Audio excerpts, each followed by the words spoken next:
আর যন্ত্রণা জানো। এই সামান্য মাইনে তো নিজেদেরই ভাব করছে না। বাড়িতে একটা বাকি মানুষের দায়িত্ব নেওয়া সম্ভব। একটু বাস্তবমুখী হতে সে বুঝলি, কল্পনার ফানুষ সরানো কিন্তু সহজ, কিন্তু বাবা থাক, মা। তোকে আর বিয়ে শাদী করতে হবে না। আমি মরেছি তাই গেলে তবেই তুই বিয়ে করিস। মা কপালে যদি সুখ শান্তি না থাকে কেউ তো দিতে পারে না রে। অদৃষ্টের ব্রাহ্মণা কোন বিগত ঠেকাবে নইলে তোর বয়সের ছেলেরা ছেলে বউ নিয়ে সুখে সংসার করছে, আর তুই কিনা কি মুশকিল। আসলে বিয়ে করার ইচ্ছাই নেই তোমার। সে পোস্টে চাকরি করে যা বউ ছেলে মেয়ে নিয়ে সংসার করছে না, নাকি উপোস করে আছে। তোমার বন্ধু দিব্যেন্দুদা, এখন অরূপ, তোমার কাছে আমার একটাই অনুরোধ দাদা, মাকে আর কষ্ট দিও না। আমি তোমাকে কথা দিচ্ছি, আমার টিউশনের 30টি টাকা আমি তোমার হাতে তুলে দেবো। I will promise sir. Lakshmi বাবা আমার, তুই আর অবাক করিস না। কোথায় এই বয়সে একটু নাতি নাতি নিয়ে আনন্দ করব, সেই সুখ থেকে তুই আমাকে বঞ্চিত করবি না। মায়ের এই সামান্য দাবিটুকু তুই কি পূরণ করবি না বাবা? তোমার ব্যথা আমি বুঝি, কিন্তু এই যুগের মেয়েদের এনে তুমি যে কিছুতেই শান্তি পাবে না মা। কারণ বেশিরভাগ মেয়ে হচ্ছে সেলফিশ, আত্মকেন্দ্রিক, নিজে ভালো খাবো ভালো পড়বো এই মোটিভ নিয়েই তারা সংসার করতে আসে। কিন্তু খোকা, আমার এক বন্ধু বঙ্কিম বিয়ে করেছে। বিয়ের আগে বেচারা দারুণ আবদ্ধ ছিল, কিন্তু বিয়ের পর বেচারির চাল চলন সব বদলে গেছে। সবসময় তার মুখ যেন আষাঢ়ে মেঘের মতো অন্ধকার। আমার বঙ্কিমের মায়ের সঙ্গে বইয়ের একদম পরিমাণে নেই। অপ্রায় বইয়ের 4 দিন সিনেমা দেখেছে, 7টা আগে নাকি ঘুম ভাঙে না। সেই সবে কি আমাদের মানুষ। আমার কি মনে হয় জানো দাদা, এই জন্য বঙ্কিমরাও কম দায়ী না। উনি যদি আমার দিকে তাকাও, আমার দিকে তাকাও।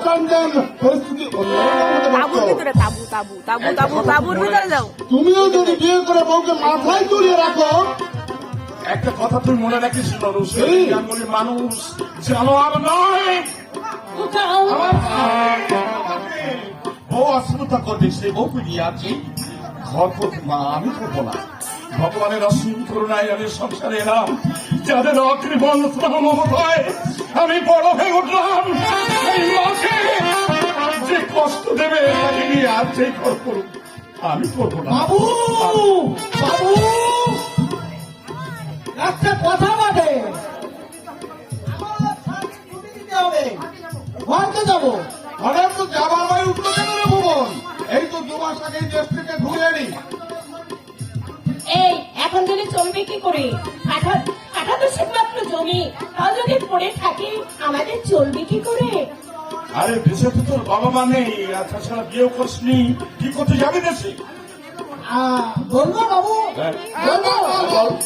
এই না, আমার আমার আরে বল না। আমি একটা বিয়ে করবো।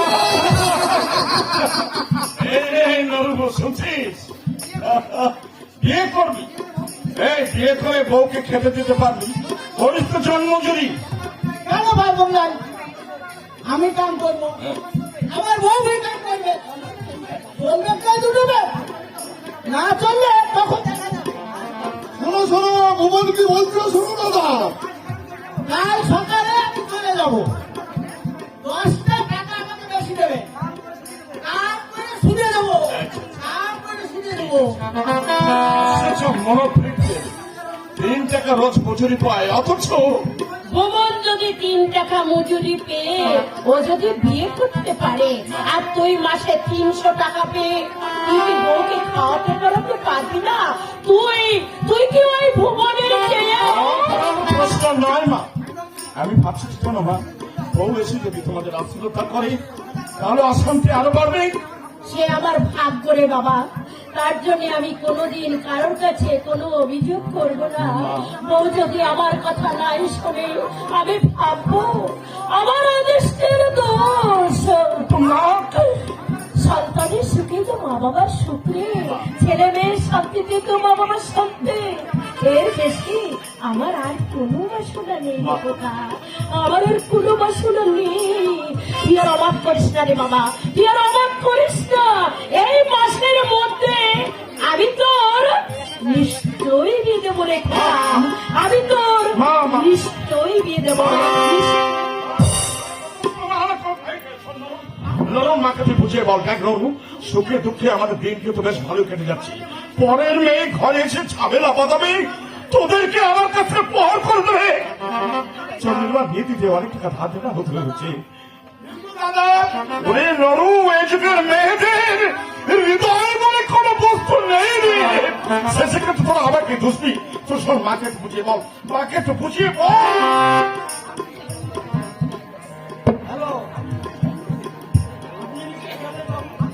আপনি? হ্যাঁ, নমস্কার। আমার নাম শঙ্কর গাঙ্গুলি। গঞ্জে আমাদের একটা ঠিকাদারি ফার্ম আছে। আপনারা এই যে ন্যাশনাল হাইওয়ের কন্ট্রাক্ট পেয়েছেন, গঞ্জের দক্ষিণ প্রান্তের পাঁচতলা বাড়িটা। আচ্ছা আচ্ছা, আপনি বসুন। ঠিক আছে, আমার কোনো অসুবিধা হচ্ছে না। আপনার বাবা যখন চাকরি করতেন তখন থেকে আমার সঙ্গে ওনার পরিচয়। হ্যাঁ, দেখুন সৈয়দ বাবু, হ্যাঁ, বলুন। আমার একটা বিবাহযোগ্য বোন আছে। দেখুন, আমার একটু অসুবিধা আছে। সামান্য মাইন্ড পাই, বছর খানেক আগে বুনে বিয়ে দিয়েছি, সে ক্ষত এখনো। কাজেই বিয়ে করার বিলাসিতা। আমাদের অসুবিধার কথা ওনাকে বলেছি শৈল, বাবা। উনি বলেছেন বলেছেন? ওসব নিয়ে ভাবতে হবে না, ওদের সব কিছু দায়িত্ব আমার। কিন্তু বাবা, আমার বোন আপনাদের সংসারে কোথাও আসবে না শৈলেন বাবু, বরং সচ্ছলতাই নিয়ে আসবে। আমরা কি জানি, একটা সচ্চরিত্র বুদ্ধিমান ছেলে, গরিব হোক ক্ষতি নেই, কিন্তু অপদার্থ উচ্ছৃঙ্খল না হয়। সেদিনকে দাদা কিন্তু 100 না 150 না কি বলে, আজ পর্যন্ত সত্তর একটা সিগারেট পর্যন্ত মুখে দেয়নি। এক কথা বলতে গেলে এই 350 দশকের কোন ছাপই নেই দাদার মধ্যে। নরু, বিরাটার আশীর্বাদের মতো সংখ্যার দাদাকে মুখে জাহাজেও খেয়ে আমাদের বাড়িতে এসেছেন। তুমি অবাধ করো না দাদা, তুমি অবাধ করো না। সংকটের বাণী আমাদের বাড়ি বৌদি হয়ে আসুক, আমি কিন্তু মিষ্টি আনতে চললাম।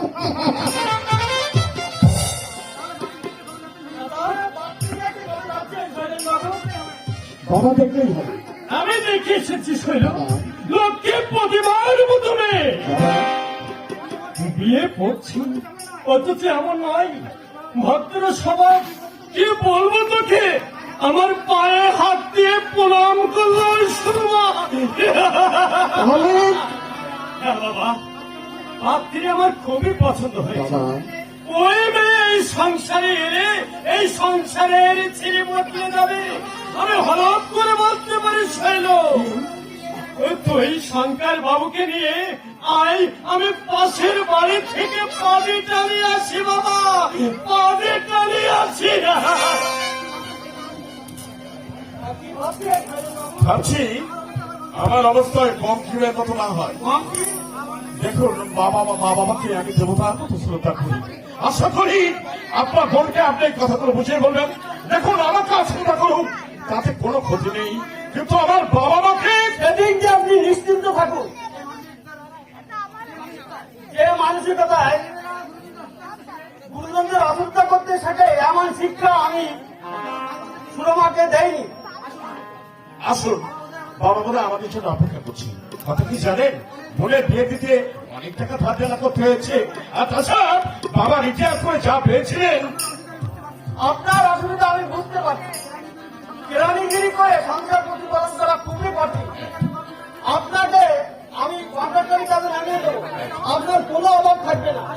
আসুন। আসুন, আপনার বোন ভয় নেই দাদা, আমি গ্রান্টি দিচ্ছি, সুরমা শিলাদের মেয়েই নয়, আদর্শ শিক্ষাই আমি ওকে দিয়েছি। আপনি অসুবিধা হবেন না।